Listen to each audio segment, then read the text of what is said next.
Assalaamu calaykum. Maanta waxaynu baranaynaa wareegga nolosha ee shinnida. Shinnida ayaa ah mid Qur'aanka lagu xusay taasoo Rabbi subxaanahu wa tacaala uu kaga hadlay suuratu Naxl faa'iidooyinka iyo waxqabadka ay u leedahay ummadda. Shinnidu waxay degtaa buuraha, geedaha, waana la carbiyeysan karaa. Shinnidu waxay u nooshahay nolol habaysan, waxayna kala leedahay qaybo sida madaxa ama boqoradda iyo shaqaale dhidig ah iyo kuwo tiro yar oo lab ah.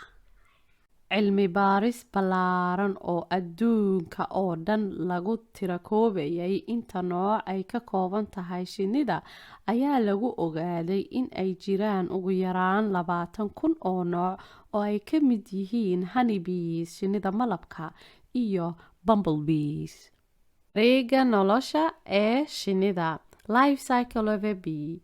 Shinnidu waxay leedahay wareeg nololeed ka kooban 4 waji oo aynu imika baran doono: ukumo, eggs, dirindiir, larva, buuley, chrysalis or pupa or cocoon, shinni weyn, an adult bee.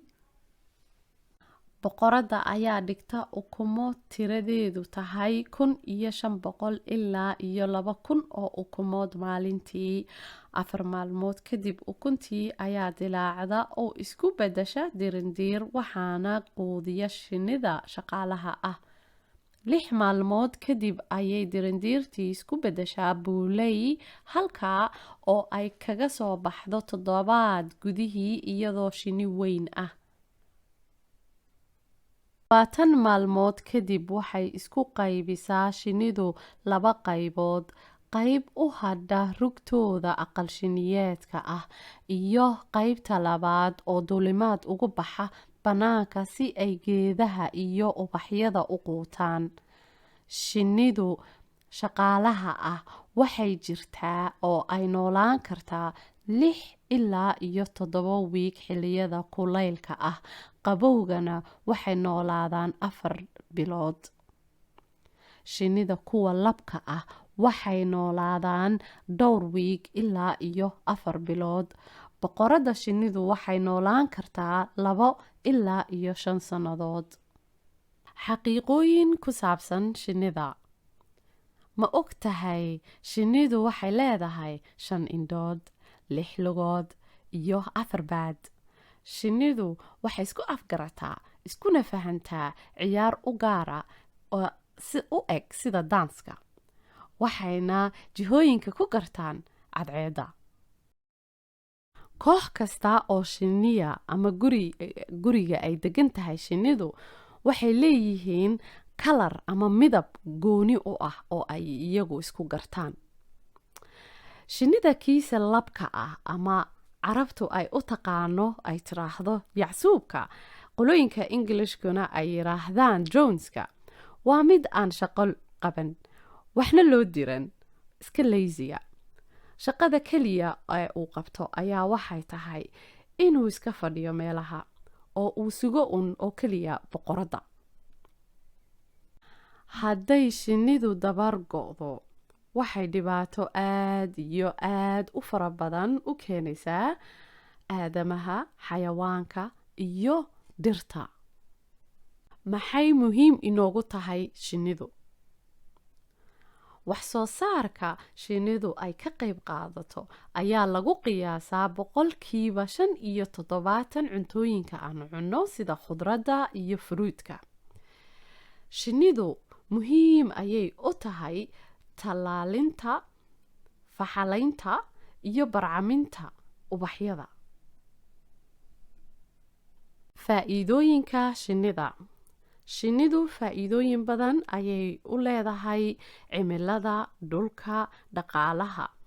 Tusaale ahaan, 14 bilyan ayay tahay dhaqaalaha shinnida ay ka helaan wadamada qaarkood. Shinnidu waxay soo saarto waxa laga faa'iidaa 5 shay. 1. Shamaca. Shamaca waxaa loo isticmaalaa isqurxinta jirka iyo guryaha. 2. Malabka. malabka waxaa laga helaa faa'iidooyin badan waxaana aadamaha ku isticmaalaan cuntooyinka ay cunaan. 3 cagbarka ama waxa ay ingiriisku yiraahdaan propolis kaasoo loo isticmaalo daaweynta dhaawacyada jirka. 4 maanka shinnida waxaa loo isticmaalaa in jirka lagu nafaqeeyo oo waxaa laga helaa vitamiino u wanaagsan jirka. 5 cuntooyinka boqorada shinnida ama waxa loo yaqaano luqadda Englishka royal jellies taasoo loo isticmaalo xoojinta jirka.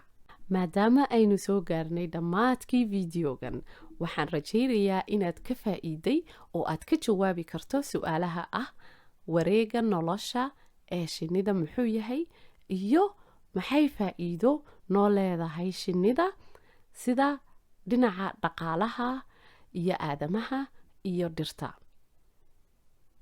iftiimi mustaqbalka ilmahaaga. وأوحى ربك إلى النحل أن اتخذي من الجبال بيوتا ومن الشجر ومما يعيشون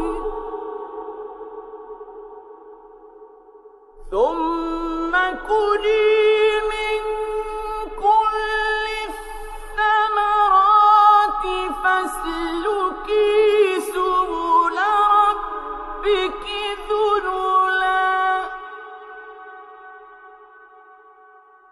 يخرج من بطونها شراب مختلف ألوانه فيه شفاء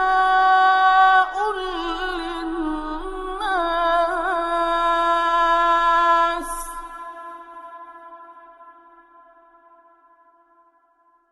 إن في